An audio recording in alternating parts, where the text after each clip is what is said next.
What do you think the biggest challenges are with marketing agencies knowing their numbers, and what are the most important numbers to know? There's a story. There was a time when you ran an agency or a consulting firm or any kind of professional services firm where the predominant way of running that business was you bill by the hour.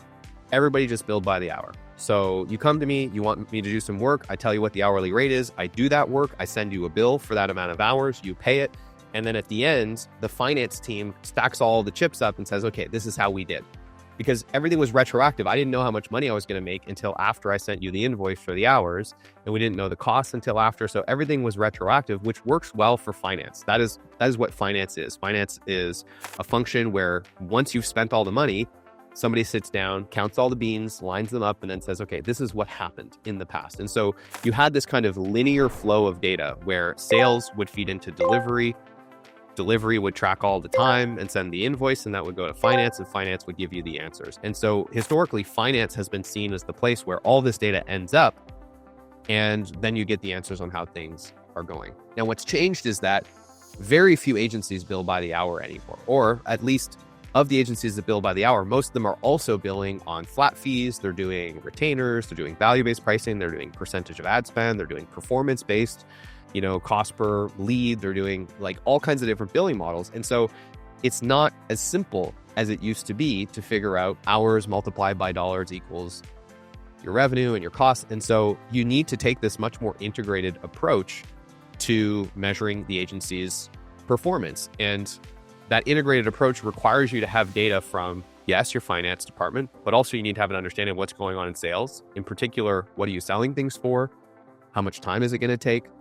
What was the cost going to be? What's the billing model? And hopefully have an understanding of what you expect to sell in the future.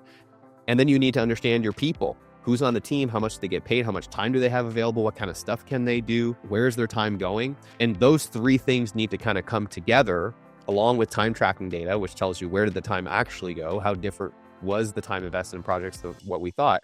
All that stuff needs to come together. And the challenge is it's all changing. Those systems don't talk to each other. So the way you set up projects in your project management tool is probably very different than the way your invoice is structured in the finance tool, which is probably very different than how the contract was structured when you sent it out to the client from the sales tool.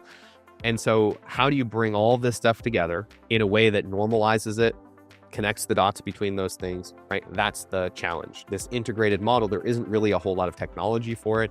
And so our solution is threefold. Number one, we have a framework. So we've defined very clearly, here are the metrics that you should track that make sense in terms of connecting your operations to your finance, to your sales.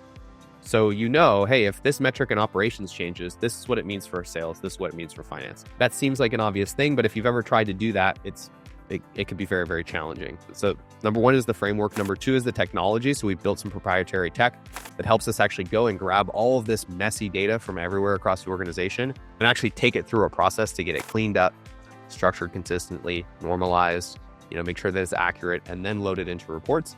And then the third thing that we do is we combine those two things, the framework and the technology, with our consulting.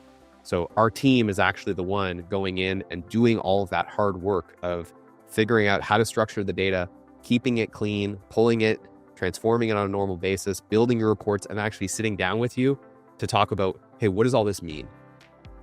What does it mean that our utilization rate's going up? What does it mean that our average billable rate on this service is going down? What does it mean that our delivery margin is below our target?